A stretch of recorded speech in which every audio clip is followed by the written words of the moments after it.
SEBI வந்து என்ன சொல்றாங்க அப்படின்னா, என்எஸ்சிக்கான ஐபிஓ கிளியரன்ஸ் வந்து கிடைச்சிரும் அப்படின்ற மாரி வந்து சொல்லியிருக்காங்க. என்ன ரீசன் வச்சு சொல்லியிருக்காங்க அப்படின்னா, இந்த மந்த் எண்டுக்குள்ள என்ஓசி வந்து வாங்கிடுவாங்க அப்படின்ற மாரி எக்ஸ்பெக்டேஷன்ஸ் வந்து இருக்கு. நோ அப்ஜெக்ஷன் சர்டிபிகேட் வந்து இந்த மாசம் எண்டுக்குள்ள வாங்கிட்டாங்க அப்படின்னா, ஆகஸ்ட் டு செப்டம்பர்ல வந்து ஐபிஓ கண்டிப்பா வந்துரும் அப்படின்ற எக்ஸ்பெக்டேஷன்ஸ் வந்து இருக்கு. சோ இந்த மந்த் எண்டுக்குள்ள நோ அப்ஜெக்ஷன் சர்டிபிகேட் வாங்கிட்டு, அதுக்கப்புறமேட்டுக்கு அதுக்கான அந்த டாக்குமெண்ட்ஸ் எல்லாம் இருக்குல்ல, சோ அதை அந்த டிராஃப்ட் பண்ணி எடுத்துட்டு சப்மிட் பண்ணுவாங்க. அப்புறம் இங்க செபி கிட்ட இருந்து கிளியரன்ஸ் கிடைச்சு, அதுக்கப்புறமா இங்க அந்த ஐபிஓ வந்து லிஸ்ட் ஆகிறதுக்கான டைம் வந்து ஆகஸ்ட் டு செப்டம்பர்ல வந்து நடக்கும் அப்படின்ற மாதிரி வந்து சொல்லியிருக்காங்க. சோ இங்க கொஞ்ச நாளாவே மார்க்கெட்ல இந்த என்எஸ்சியோட ஐபிஓ பத்தி பேசாம இருந்தாங்க. பட் திரும்ப வந்து எடுக்க ஆரம்பிச்சிருக்காங்க. சோ இந்த ஒரு ரீசனால அன்லிஸ்டட் மார்க்கெட்ல வந்து பார்க்கும்போது இங்க என்எஸ்சி ஷேர்ஸ் வந்து திரும்ப சர்ஜ் ஆக ஆரம்பிச்சிருக்கு. ரூ. 2400 அன்லிஸ்டட் ஷேர்ஸாவே அந்த பிரைஸ் வந்து என்எஸ்சியோட பிரைஸ் வந்து இங்க மார்க்கெட்ல ட்ரேட் ஆயிட்டு இருந்துச்சு அன்லிஸ்டட் ஷேர்ஸா. சோ இப்போ வந்து திரும்ப அது 1800 1900 போக ஆரம்பிச்சது. திரும்ப இப்ப ரூ. 2000 வந்து வர ஆரம்பிச்சிருக்கு. சோ திரும்ப அந்த ஒரு அன்லிஸ்டட் மார்க்கெட்ல ஒரு பூம் வந்து கிளம்பி இருக்கு. இங்க என்எஸ்சியோட கிளியரன்ஸ் கிடைச்சிரும் அப்படின்ற ஒரு எக்ஸ்பெக்டேஷன்ஸ்னால. பட் ஆனா 9 வருஷமா வந்து என்எஸ்சியோட ஐபி வந்து தள்ளி தள்ளி போய்கிட்டே இருக்கு. இப்ப என்ன அப்டேட் கிடைச்சிருக்கு அப்படின்னா, என்எஸ்சில அதிகமான இன்ட்ரெஸ்ட் காமிக்கிறது ரீட்டைல் இன்வெஸ்டர்ஸா தான் வந்து இருக்காங்க. அவங்களோட பார்ட்டிசிபேஷன் வந்து அதிகமா இருக்கு. 12.2% ரீட்டைலோட இன்வெஸ்டர் பார்ட்டிசிபேஷன் வந்து இருக்கு. பட் ஆனா இதுவே ஃபாரின் அண்ட் தென் பெரிய கார்பரேட்டோட இன்வெஸ்ட்மெண்ட் பார்க்கும்போது அது எல்லாமே கம்மியா இருக்கு. இதுல இருந்து என்ன தெரியுது அப்படின்னா, என்எஸ்சி ஷேர்ஸ்ல இங்க அன்லிஸ்டட் மார்க்கெட்ல வாங்கணும்னு சொல்லி ஆசைப்படுறது ஃபுல்லாவே ரீட்டைல் இன்வெஸ்டர்ஸா தான் வந்து இருக்காங்க. பட் ஆனா இங்க foreign investors and then corporate investors எல்லாருமே வெளியே போறாங்க. ஏன் அப்படின்னா அன்லிஸ்டட் மார்க்கெட் கொஞ்சம் சேஃப் இல்லாத மார்க்கெட். அந்த பிரைஸ் எல்லாமே டிட்டர்மின் பண்ணப்படாது. சோ இங்க ஐபிஓக்கு முன்னாடியே வந்து பாத்தீங்கன்னா இந்த மாதிரி ஏத்தி இறக்கிட்டு இருக்காங்க. சோ இதுதான் என்எஸ்சில நடந்துட்டு இருக்கு. இந்த Q3 ரிசல்ட்ஸ் எல்லாமே இங்க ஐடி கம்பெனிஸ்க்கு கொஞ்சம் நெகட்டிவா இருக்கிறதுக்கான சான்சஸ் வந்து இருக்கதா சொல்றாங்க. என்ன ரீசன் வச்சு சொல்றாங்க அப்படின்னா, இங்க டிஸ்கிரிமினேட்டரி டெக் ஸ்பெண்டிங்னு சொல்லுவாங்க. அதாவது ஐடிக்கான ஸ்பெண்டிங் பார்க்கும்போது இங்க கிளைண்ட்ஸ் வந்து அதிகமா பண்ணப்படல. சோ இந்த ஒரு ரீசனால அதிகமான ஸ்பெண்டிங் நடக்கல அப்படின்னா இங்க ஐடி கம்பெனிஸ்க்கு ரெவன்யூ வந்து வராதுல. சோ இது வந்து ஃபர்ஸ்ட் ரீசனா வந்திருக்கு. அண்ட் தென் இங்க ஃபர்லாப்ஸும் வந்து பாத்தீங்க அப்படின்னா நடந்திருக்கு. இந்த ஃபர்லாப்ஸ்னா என்ன அப்படின்னா, இங்க டெம்பரவரியா அந்த கம்பெனி ஆர்கனைசேஷனுக்கு அந்த ஒரு ஒர்க்கர் வந்து தேவைப்பட மாட்டாங்க. சோ அந்த ஒரு ரீசனால அவங்க வந்து லீவ் மாதிரி கன்சிடர் பண்ணிப்பாங்க. சோ அவங்களுக்கு வந்து இங்க பெய்ட் லீவா தான் வந்து இருக்கும். பட் ஆனா ஆர்கனைசேஷனே கொடுக்கறதா இருக்கும். என்ன ரீசனால அப்படின்னா டெம்பரவரியா அந்த கம்பெனி கிட்ட ப்ராஜெக்ட் வந்து இல்லாம இருக்கும். சோ அந்த மாதிரியான சூழ்நிலை வந்து அதிகமா போயிட்டு இருக்கதா வந்து சொல்றாங்க. சோ இங்க டெக் கம்பெனிஸை பொறுத்தவரை ஓவராலா பார்த்தோம் அப்படின்னா இங்க டெக்கோட ஸ்பெண்டிங் வந்து கம்மியா வந்து இருக்கு. இங்க கிளைண்டோட ஸ்பெண்டிங் வந்து கம்மியா இருக்கு. அண்ட் தென் இங்க ப்ராஜெக்ட்டும் பொறுத்தவரை இங்க நிறைய லீவ் டேஸ் வந்து வர ரீசனால, நிறைய ஹாலிடேஸ் வந்து கொண்டாடின ரீசனால அதிகமான ஸ்பெண்டிங் வந்து உள்ள வரல. சோ இது எல்லாமே இந்த Q3 பெர்ஃபார்மன்ஸ் கொஞ்சம் மியூட்டடா இருக்குதுன்னு சான்சஸ் இருக்குதா சொல்றாங்க. எக்ஸல் டெக் கம்பெனி மட்டும் கொஞ்சம் வந்து பெர்ஃபார்மன்ஸ் சூப்பரா இருக்கும்னு சொல்றாங்க. என்ன ரீசனால அப்படின்னா அவங்களோட ப்ராஜெக்ட் வந்து அவங்களோட மொமெண்டம் வந்து சூப்பரா வந்து இருக்கு. மெயினா ஹெல்த் கேர், சிபிஜி அப்புறம் ரீட்டைல் சூப்பரான பெர்ஃபார்மன்ஸ் வந்து அவங்களுக்கு வந்து இருக்கு. டிசிஎஸ் இன்ஃபோசிஸை பொறுத்தவரை அவங்களோட கைடன்ஸ் வந்து எந்த சேஞ்சும் வந்து இருக்காது. அதாவது இங்க ஃபியூச்சர்ல வந்து எப்படி போகும்னு சொல்லி சொல்றாங்களோ அந்த கைடன்ஸ்ல எந்த சேஞ்சும் இருக்காது. அண்ட் தென் பெரிய இம்ப்ரூவ்மெண்ட் வந்து இங்க ரிசல்ட்ஸ் வந்து இருக்காது அப்படின்ற மாதிரி வந்து சொல்றாங்க. அது டிசிஎஸ்லயும் இன்ஃபோசிஸ்லயும். விப்ரா கம்பெனியை பொறுத்தவரை ஒன் டைம் கெயினா வந்து இங்க ஆர்மன் டிடிஎஸ் வந்து வாங்கியிருந்தாங்கல்ல. சோ அந்த ஒரு கெயின் வந்து இங்க ஒன் டைம் கெயினா வந்து இருக்கும்னு சொல்றாங்க. சோ இது எல்லாமே ஸ்டாக் ஸ்பெசிஃபிக்கா பார்க்கும்போது இங்க செக்டர் ஸ்பெசிஃபிக்கா வந்தோம் அப்படின்னா பிஎஃப்எஸ்ஐ செக்டர் நல்ல ஒரு டிமாண்ட் வந்து இருக்கு. சோ அந்த ஒரு growth நல்லா இருக்கு. ஹைடெக் ஸ்பெண்டிங்கும் சூப்பரா வந்து இருக்கு. பட் ஆனா இங்க மேனுஃபேக்சரிங் செக்டர் வந்து கொஞ்சம் பிரஷர்ல வந்து இருக்கு. ரீட்டைலுமே அந்த அளவுக்கான பெரிய ரிகவரி வந்து கிடையாது. சோ செக்டர் வைஸ்ல வந்து பிஎஃப்எஸ்ஐ ஹைடெக் தவிர மீதி எல்லாமே கொஞ்சம் பிரஷர்ல தான் வந்து இருக்கு. நிறைய டீல்ஸும் நிறைய அக்யூசேஷன்ஸும் ஐடி கம்பெனிஸ் எல்லாம் பண்ணிட்டு இருக்காங்க. இங்க ஜென்ஏ அப்புறம் ஏஜென்டிக் ஏல இருக்க கம்பெனிஸா பார்த்து சோ இது வந்து ஒரு மொமெண்டம் வந்து கிரியேட் பண்ணி கொடுக்கும். சோ எப்படி பார்த்தாலுமே இந்த பினான்சியல் இயர் 2026 இந்த Q3 பொறுத்தளவுல இந்த கம்பெனிஸ் எல்லாமே கொஞ்சம் பிரஷர்ல தான் இருக்கும்ன்ற மாதிரி சொல்றாங்க. ஃபியூச்சர் பெர்ஃபார்மன்ஸ் எல்லாமே இப்ப நடக்கிற அக்யூசேஷன்ஸ் பொறுத்து அந்த எக்ஸிகியூஷன்ஸ் எல்லாமே பொறுத்து தான் இங்க டிட்டர்மென்ட் பண்ணப்படும் சொல்றாங்க. இப்போ கூட நிஃப்டி ஐடி வந்து 27 பிஇல வந்து ட்ரேட் ஆயிட்டு இருக்கு. இது ரொம்ப ஓவர் வேல்யூஷனா தான் வந்து இருக்கு. சோ அதனால இன்னும் ஐடி கம்பெனிஸ் இறக்கிறதுக்கான சான்சஸ் இருக்கு. இந்த ரிசல்ட்ஸ் நல்லா இல்ல அப்படின்னும் போது 2026 நல்லா போகும் அப்படின்ற மாதிரி எக்ஸ்பெக்டேஷன்ஸ் இருக்கும்போது ஜனவரி 2ஆம் தேதி நிஃப்டி வந்து ஆல் டைம் ஹைல, அப்புறம் சென்செக்ஸ் வந்து ஆல் டைம் ஹைல வந்து இருந்துச்சு. பட் ஆனா அங்க இருந்து திரும்ப அப்படியே டிராப் ஆக ஆரம்பிச்சிச்சு. ஜனவரி 10ஆம் தேதி எல்லாம் வந்து ரொம்ப வந்து டிராப்ல வந்து ஆயிடுச்சு. சோ நல்ல ஒரு தொடக்கம் கொடுத்த இந்த நிஃப்டியும் சென்செக்ஸும் ஏன் இந்த மாதிரி விழுது அப்படின்னு சொல்லி ரீசன்ஸ் வந்து பார்ப்போம். ஜியோபொலிட்டிக்கல் டென்ஷன்ஸ் அந்த டைம்ல தான் வந்து சிவியர் ஆக ஆரம்பிக்குது. யூஎஸ்க்கும் வெனிசுலாவுக்கும் நடுவில் நடக்கிற அந்த ஒரு இம்பாக்ட் இருக்குல்ல, சோ அது அப்பதான் சிவியர் ஆக ஆரம்பிக்குது. சோ அதனால மார்க்கெட்ல வந்து இறக்குனாங்க. அப்புறம் ஈரான்லயும் இன்ஸ்டபிலிட்டி வந்து இன்னும் கண்டினியூ ஆகிட்டு தான் வந்து இருக்கு. அப்புறம் ட்ரம்ப் வந்து 500% டேரிஃப் வந்து இங்க ரஷ்யா ஆயில் எக்ஸ்போர்ட்டர்ஸ் கூட லிங்க்ல இருக்க கண்ட்ரிஸ்க்கு எல்லாம் போட போறோம்னு சொல்லிட்டாங்களே. சோ இது 3 ரீசன்ஸ் தான் பெரிய ரீசன்ஸா வந்து அமைஞ்சு இங்க மார்க்கெட் வந்து இறங்க ஆரம்பிச்சிருக்கு. மெயினா வந்து இங்க யூஎஸ், ரஷ்யா, இந்தியா இது மூணுத்துக்கும் நடுவில் நடக்கிற அந்த ஒரு பிரச்சனை.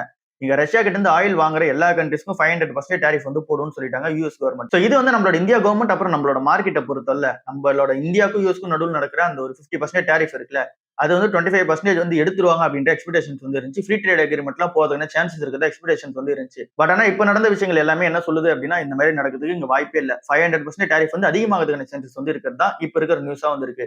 சோ இது வந்து இந்தியன் மார்க்கெட்டுக்கு ஒரு நெகட்டிவான செட்பேக்கா இருக்கு. இங்க ஆயில் அப்புறம் வெனிசுலாவோட இம்பாக்ட பொறுத்தல இந்தியாவுக்கு வந்து இது கொஞ்சம் பிரச்சனையா தான் வந்து இருக்கு. இங்க மிட் டேர்ம்ல வந்து பார்க்கும்போது இங்க வெனிசுலா கிட்ட இருந்து ஆயில வாங்கிட்டாங்க அப்படின்னா இந்தியாவுக்கு வந்து ஒரு அளவுக்கான பாசிட்டிவ் ட்ரிகரா தான் இருக்கும். க்ரூட் ஆயில் பிரைசஸ் வந்து ஏறாது. சோ இது வந்து ஒரு இந்தியாவுக்கு பாசிட்டிவ் ட்ரிகர். பட் ஆனா இங்க யூஎஸ் பொறுத்தல இதுக்கு முன்னாடி வரைக்கும் சாங்ஷன்ஸ் மூலமா வந்து இங்க கண்ட்ரிஸ் எல்லாத்தையும் மிரட்டிட்டு இருந்தவங்க, அதாவது இங்க 500% 100% டாரிஃப் வந்து போட்டுருவோம், அந்த கண்ட்ரி கூட வந்து இங்க ட்ரேட் வைக்காதீங்க அப்படின்ற மாதிரி சொல்லிட்டு இந்த யூஎஸ் கவர்மெண்ட் வந்து இப்போ ஃபுல்லாவே அவங்களே வந்து உள்ள இன்டர்வென்ஷன் ஆக ஆரம்பிச்சிட்டாங்க. ஸோ இந்த ஒரு ரீசனால டிஃபென்ஸ் ஸ்டாக்ஸ் எல்லா கண்ட்ரிஸுமே வந்து பாத்தீங்கன்னா ஏற ஆரம்பிச்சிருக்கு. நம்ம ஊரோட டிஃபென்ஸ் ஸ்டாக்ஸுமே அந்த அளவுக்கான ரேலி வந்து கொடுக்க ஆரம்பிச்சிருக்கும். பின்னாடி இருக்க ரீசன் வந்து யூஎஸ்ஏ டைரக்டா உள்ள குதிக்க ஆரம்பிச்சிட்டாங்க. ஸோ அதனால இந்த டிஃபென்ஸ் ஸ்டாக்ஸ் எல்லாமே வந்து ஏற ஆரம்பிச்சிருக்கு. ஸோ இது எல்லா ரீசன்ஸும் இங்க சேர்ந்து இங்க வந்து மார்க்கெட் வந்து இறக்கி இருக்கு. இன்னமும் வந்து கோல்டை பொறுத்தவரை இங்க சேஃபான அசட்ஸா தான் வந்து இருக்கு.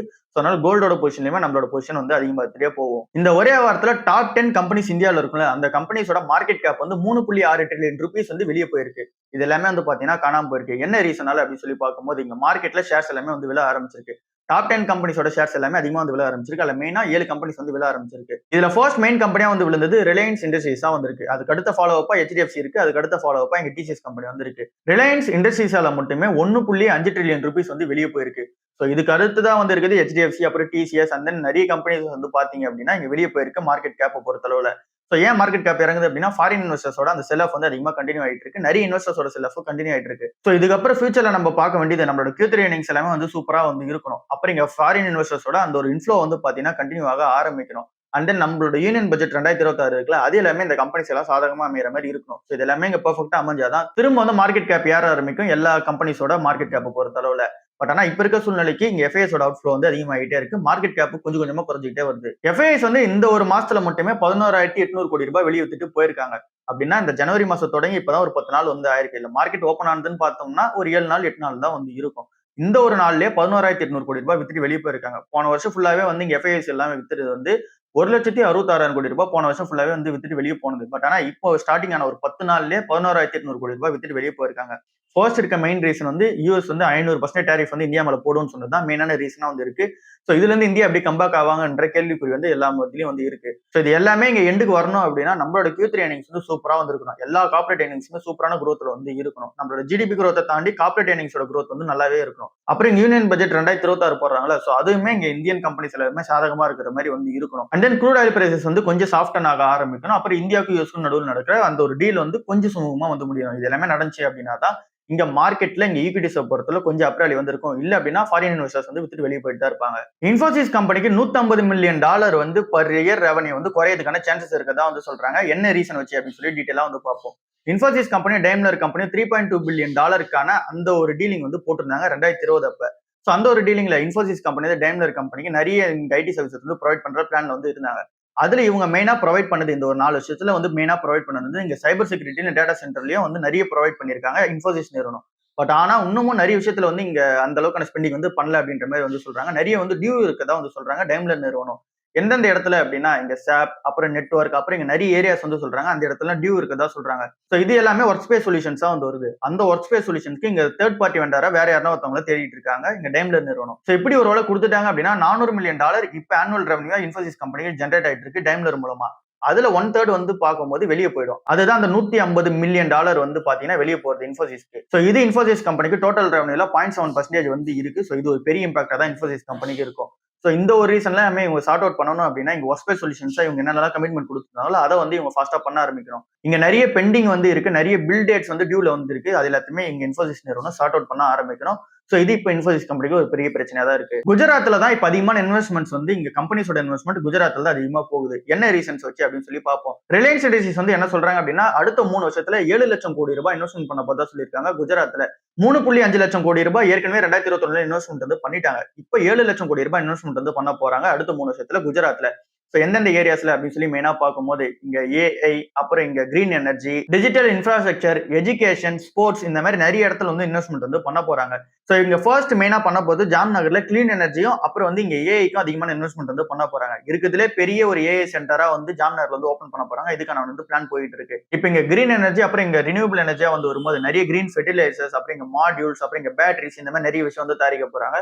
அது எல்லாமே இந்தியாவில இருந்து அதிகமா எக்ஸ்போர்ட் வந்து இங்க ஜாம்நகர்ல இருந்து நடக்கும் அப்படின்ற மாதிரி வந்து சொல்லியிருக்காங்க. இந்தியா ஐஎன்சியுமே ஒரு 8.6 லட்சம் கோடி ரூபாய் இன்வெஸ்ட்மெண்ட் வந்து பண்ண போறாங்க. அதானி குரூப்மே 1.5 லட்சம் கோடி ரூபாய் இன்வெஸ்ட்மெண்ட் வந்து பண்ண போறாங்க.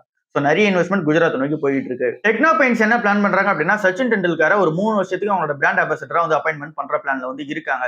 இங்க டெக்னோ பாயிண்ட்ஸ் நிறுவனத்தை பொறுத்தல இவங்க வந்து பெயிண்டிங் செக்டர்ல வந்து இருக்காங்க. ஒரு 9 ஸ்டேட்ஸ் வந்து ஆப்ரேட் ஆயிட்டு இருக்காங்க. 300 பிளஸ் ஷேட்ஸ்ல வந்து இங்க கலர் டெக்கரேட்டிவ்ஸ் வந்து கொடுத்துட்டு இருக்காங்க. சோ இந்த ஒரு டெக்னோ பாயிண்ட்ஸ் வந்து இங்க ஐபிஓ வர பிளான்ல வந்து இருக்காங்க. 500 கோடி ரூபாய் இங்க திரட்டுற பிளான்ல வந்து இருக்காங்க. இது நெக்ஸ்ட் ஃபினான்ஷியல் இயர்ல வந்து பண்ணுவோம் அப்படின்ற மாதிரி வந்து பிளான்ல வந்து இருக்காங்க. சோ ஏன் இந்த 500 கோடி ரூபாய் பண்ண போறாங்க அப்படின்னா அவங்கள எக்ஸ்பென்ஷன் பண்ணிக்கிறதுக்காக பண்ண போறாங்க. இப்ப கரண்டா வந்து ஒரு 200 கோடி ரூபாய் தான் ரெவன்யூ வந்து மேக் பண்ணிட்டு இருக்காங்க பர் இயருக்கு. அது வந்து பினான்சியல் இயர் 2026ல 450 கோடியா வந்து இருக்கும் அப்படின்ற எக்ஸ்பெக்டேஷன்ஸ் வந்து இருக்கு. 2030 வந்து 2000 கோடி ரூபாய் ரெவன்யூ வந்து மேக் பண்ணுவோம் அப்படின்ற எக்ஸ்பென்ஷன் பிளான்ல வந்து இருக்காங்க. சோ இது எல்லாமே பெர்ஃபெக்ட்டா அமையணும் அப்படின்னா இந்த பிராண்டுக்கான ரெகக்னேஷன் வந்து கிடைக்கணும். சோ அதுக்காக இங்க சச்சின் டெண்டுல்கர் வந்து இங்க அப்பாயின்மெண்ட் வந்து பண்ணிருக்காங்க. சோ பார்க்கலாம் இந்த கம்பெனியோட ஐபிஓ வரும்போது எப்படி இருக்குன்னு சொல்லிட்டு. அவென்யூ சூப்பர் மார்ட்ஸோட ரிசல்ட்ஸ் வந்து வந்திருக்கு. டிமார்ட் கம்பெனியோட ரிசல்ட்ஸ் தான். சோ இது எப்படி இருக்கு அப்படின்னு சொல்லிட்டு பார்ப்போம். இங்க ப்ராஃபிட்ட பொறுத்தவரை நெட் ப்ராஃபிட் வந்து 18.3% இயர் ஆன் இயர்ல வந்து இன்க்ரீஸ் ஆயிருக்கு. 856 கோடி ரூபாய் ப்ராஃபிட்டா வந்து பண்ணிருக்காங்க. நெட் ப்ராஃபிட் இந்த அளவுக்கு அதிகமா ஏறதுக்கு பின்னாடி இருக்க ரீசன் என்ன சொல்றாங்க அப்படின்னா டைட்டான காஸ்ட் கண்ட்ரோல் வந்து பண்ணிருக்கதா சொல்றாங்க. அப்புறம் இங்க ஆப்ரேட்டிங் காஸ்ட் கொஞ்சம் குறைச்சிருக்கதாவும் சொல்றாங்க. சோ இது எல்லாமே வந்து பெர்ஃபெக்ட்டா அமைஞ்சுதான் இங்க நெட் ப்ராஃபிட் வந்து சூப்பரா வந்து இருக்கு. இங்க நெட் ப்ராஃபிட் அப்புறம் ரெவன்யூ வந்து அனலிஸ்ட் வச்சிருந்த எக்ஸ்பெக்டேஷன்ஸ் சூப்பரான பெர்ஃபார்மன்ஸ் வந்து கொடுத்துருக்கு. ரெவன்யூமே ஒரு 13% வந்து ஏறி இருக்கு. சோ இந்த கம்பெனி ரெவன்யூ ப்ராஃபிட் இரண்டுமே வந்து பாத்தீங்கன்னா சூப்பராவே வந்து இருக்கு. அண்ட் தென் இந்த கம்பெனி புதுசா ஒரு 10 ஸ்டோர்ஸ் வந்து ஆட் பண்ணிருக்காங்க. இப்ப கரண்டா இந்த 10 ஸ்டோர்ஸ் ஆட் பண்ணி 442 ஸ்டோர்ஸ் வந்து இருக்கு மார்க்கெட்ல. சோ இந்த கம்பெனியோட பெர்ஃபார்மன்ஸ் எல்லா வயசுலயுமே வந்து சூப்பரா தான் வந்து இருக்கு. இங்க எஃப்எம்சியோட சேல்ஸும் இங்க கான்ட்ரிபியூஷன் நல்லா தான் இருக்கு. 57% கான்ட்ரிபியூஷன் பண்ணுது. அதோட சேல்ஸுமே சூப்பரா தான் வந்து இருக்கு. இங்க ஸ்டேபிள்ஸை தவிர மீதி இருக்க எல்லா செக்மெண்ட்ஸுமே சூப்பரான ரெவன்யூ வந்து ஜென்ரேட் பண்ணி கொடுத்துருக்கு. சோ இந்த கம்பெனியோட ரிசல்ட்ஸ் ஓவராலா பார்க்கும்போது சூப்பராவே வந்து இருக்கு. பட் ஆனா மார்க்கெட்ல இந்த டைம்ல கன்சிடர் பண்ண முடியாது. ஓவர் வேல்யூஷனா வந்து இருக்கு. சவுத் இந்தியன் பேங்க் என்ன பிளான் பண்றாங்க அப்படின்னா தமிழ்நாடு இங்க ஃபோக்கஸ் பண்ற விதமா பொங்கல் அங்க டார்கெட் பண்ணி அதுக்கான கேம்பெயின் வந்து ரன் பண்ணிட்டு இருக்காங்க. உறவுகள் தான் தமிழகத்தின் வலிமை அப்படின்றது தான் கேம்பெயின் நேமா வந்திருக்கு. சோ அந்த நேம்ல தான் இங்க கேம்பெயின் வந்து லான்ச் பண்ணிட்டு இருக்காங்க. இது ஏற்கனவே 4 கோடி பார்வையாளர்களை கடந்து வந்து போய்கிட்டு இருக்கு. சோ இது வந்து சவுத் இந்தியன் பேங்க்ல ஒரு அப்டேட்டா தான் வந்திருக்கு.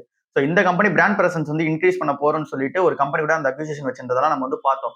சோ அந்த ஒரு கம்பெனி கூட சேர்ந்து இப்ப இந்த ஆடியோ வந்து ரன் பண்ண ஆரம்பிச்சிட்டாங்க. சோ இது வந்து இப்ப நல்லாவே வந்து போய்கிட்டு இருக்கு. சோ இது சவுத் இந்தியன் பேங்கோட நம்மளோட ரீஜனல் பிரசன்ஸ் வந்து இங்க இன்க்ரீஸ் பண்ணி கொடுக்கும் அப்படின்ற எக்ஸ்பெக்டேஷன்ஸ் வந்து இருக்கு.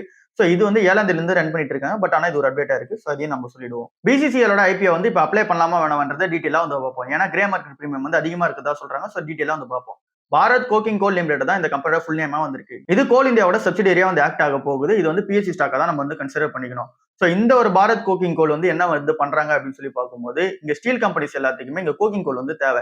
சோ அதை வந்து இந்த கம்பெனி வந்து ஜென்ரேட் பண்ணி கொடுப்பாங்க. இங்க ஸ்டீல் கம்பெனிஸ் அப்புறம் இண்டஸ்ட்ரீஸை பொறுத்தவரை இங்க அந்த கோக்கிங் கோல்ன்றது ரொம்ப தேவை. அப்புறம் இங்க வாஷ்டு கோல்னு சொல்லிட்டு ஒண்ணு இருக்கு. அதுவுமே இந்த ஸ்டீல் கம்பெனிஸ் எல்லாம் தயாரிச்சு கொடுத்துட்டு இருக்காங்க இந்த பிசிசிஎல் நிறுவனம். சோ இந்த நிறுவனத்தோட இந்த பிசினஸ் வந்து கொஞ்சம் சோன்ஃபுல்லான பிசினஸ் தான் வந்திருக்கு. என்ன ரீசனால அப்படின்னா இந்தியா வந்து இன்னும் இந்த கோக்கிங் கோல் வந்து அதிகமா இம்போர்ட் தான் வந்து பண்ணிட்டு இருக்காங்க. சோ அந்த பிசினஸ் உள்ளவே இந்த கம்பெனி இருக்கிற ரீசனால அதிகமான டிபெண்டன்ஸ் வந்து இருக்கு ஸ்டீல் கம்பெனிஸ்க்கு. சோ அதை வந்து இந்த நிறுவனமே வந்து கொடுத்துட்டு இருக்காங்க.